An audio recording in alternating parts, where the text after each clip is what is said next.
आणि मुख्यमंत्र्यांना हेच करावं लागणार आहे, हेच राज्यापुढे सिद्ध करून दाखवावं लागणार आहे की मी मंत्र्यांच्या पाठीशी नाही.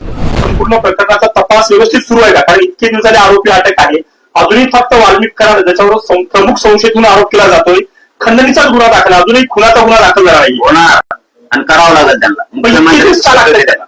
त्यांनी जरा अगोदर त्यांनी एक मंत्री केलेला आहे सरकारमध्ये, त्याच्या दबावात बघितलं वाटतं जमतंय का जमतंय का जमतंय का, पण ज्यावेळेस या सरकारनं पूर्ण याचा छडातला वाट ठरवला आणि याचा मूळ गाळच बीड जिल्ह्यातलं हे स्टेडियम जेवढी साखळी उकळून फेकायचं ठरवलंय, तेव्हा यांना वाटलं असं ना आता वाट, कारण यांनी ओळखलं आपल्या यांचं चालू द्यायला आणि मुख्यमंत्र्यांना हेच करावं लागणार आहे, हेच राज्यापुढे सिद्ध करून दाखवावं लागणार आहे की मी मंत्र्यांच्या पाठीशी नाही.